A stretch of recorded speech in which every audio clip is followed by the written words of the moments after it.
ಅದು ಜೂಲ ಎಲ್ಲ ನಿಮಗೆ ಹೊಲಿಗೆ ಗಿಲಿಗೆ ಎಲ್ಲ ಫಿಟ್ ಅನಿಸ್ತದೆ ಎಲ್ಲ ಕರೆಕ್ಟ್ ಆಗದ ಹಂಗಾಗಿ ಇಲ್ಲೇ ತಂದು ಹಾಕಿರೋದು ಎಲ್ಲಾರು ಅಂದ್ರೆ ಹಾಕಿರೋದಾಗ ಅಂತ ಏನು ಹೊಲಿತಾರೆ ಹೊಲಿಯಂಗಿಲ್ಲ ಕರೆಕ್ಟ್ ಆಗ ಅಂದ್ರೆ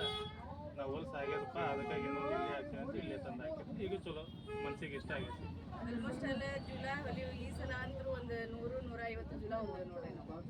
ನಾವು ಈ ಸೀಸನ್ಗೆ ಒಂದು 150 ಜೂಲ ಹೋಗ್ತೇವೆ ನಿಮ್ಮ ಜೂಲ ನೋಡಿದ್ಕಂತೂ ಕಸ್ಟಮರ್ ಇನ್ನೂ ಹೆಚ್ಚಿಗೆ ಬರತ್ತಾರ ಅಂದ್ರೆ ಯಾರು ಜೂಲ ಇದೆ ಯಾರು ಜೂಲ ಅಂತ ಹೇಳ್ತಾರೆ ನಿಮ್ಮ ಹೆಸರು ಹೇಳಿದ್ರೆ ಸಾಕು ಜೂಲದ ಎಲ್ಲ ಆರ್ಡರ್ ಜಾಸ್ತಿ ಬರತ್ತಾರ ನಮ್ಮಿಂದ ಒಳ್ಳೇದಾಗೈತಿ ನಿಮ್ಮಿಂದ ಒಳ್ಳೇದಾಗತ್ತೆ ನೀವು ಅಣ್ಣಾರ್ ಇರ್ಬೇಕಾದ್ರೆ ನಾವ್ಯಾಕೆ ಇದು ಮಾಡೋಣ ಬಸವಣಿಯಿಂದ ಒಳ್ಳೇದಾದ್ರೆ ಸಾಕು ನಮ್ಗೆ ಹೌದಿಲ್ಲ ನಿಮ್ಮಿಂದನ ಜೂಲ ಹೆಚ್ಚಿಗೆ ಬರತ್ತಾವ ಅಣ್ಣ ಬೇರೆದರ ಈಗ ಹೊಲ್ಯಾಕ ತೊಗೊಂತಾರಲ್ಲ ಅವ್ರ ಕ್ವಾಲಿಟಿಗೂ ಅವ್ರ ರೇಟ್ಗೂ ನಮ್ಮ ರೇಟ್ಗೂ ಏನು ವ್ಯತ್ಯಾಸ ಐತೆ ಅಣ್ಣ ಅಲ್ಲಿಗಿಂತ ಇಲ್ಲೇ ನಮ್ಗೆ ಕಡಿಮೆ ಅನ್ಸೈತೆ ಕಡಿಮೆ ಅಂತ ರೇಟಲ್ಲಿ ಏನು ಅನಿಸ್ತೈತ್ರಿ ರೇಟಲ್ಲಿ ಇಲ್ಲಿ ಕಡಿಮೆ ಅನಿಸ್ತೈತೆ ಅಲ್ಲಿ ಜಾಸ್ತಿ ಆಗ್ತದೆ ಬೇರೆ ಕಡೆ ಎಲ್ಲ ನೀವು ಹೋಗಿರ್ತಿರಲ್ಲ ಹಿಂಗ ಕಸ್ಟಮರ್ ಹೆಂಗ ಇದು ಮಾಡ್ತಾರ ಅವ್ರ ರಿಕ್ವೆಸ್ಟ್ ಏನ್ ಕರೆಕ್ಟ್ ಆಗಿ ಅವ್ರು ಏನಿಲ್ಲ ನಮ್ಗೆ ಅರ್ಜೆಂಟಿಗೆ ಬೇಕಂದ್ರೆ ಆಗಲ್ಲ ಅಂತಾರ ಅವ್ರು ಇಲ್ಲ ಈಗ ಹಂಗಂಗಿಲ್ರಿ ನೀವು ಎಲ್ಲಾರು ನೋಡ್ಕೊರಿ ಬೇರೆ ಕಡೆ ಅಂತಾರ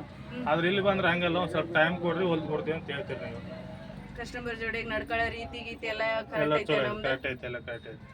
ಎಲ್ಲ ಕರೆಕ್ಟ್ ಇರೋದಕ್ಕೆಲ್ಲ ಇಲ್ಲಿ ಬರೋದು ಇಲ್ಲಾಂದ್ರೆ ಬೇರೆ ಕಡೆ ಹೋಗ್ತೀವಿ ಅದು ನಿಜಾನ ಬಿಡ್ರಿ ನೀವು ಇಲ್ಲಿ ಬಂದಕ್ಕ ಧನ್ಯವಾದಗಳು ಒಳ್ಳೆಯದಾಗ ನಮಸ್ಕಾರ ಅಣ್ಣ ಇವು ಯಾವ ಊರಿಗೆ ಹಾಕಕ್ಕೆ ಕುಂತೀರಿ ಈಗ ಇದು ಹೊಸ ಊರಿಗೆ ತೊಗೊಂಬಂದೇವಿ ಈಗ ಹೆಸರಿನ ಇಟ್ಟಿಲ್ಲ ಅದಕ್ಕೆ ಇನ್ಮ್ಯಾಗ ಹೆಸರು ಇಡ್ಬೇಕಂತ ಮಾಡಿದ್ವಿ ಆಯ್ತು ಥ್ಯಾಂಕ್ಸ್ ಅಣ್ಣ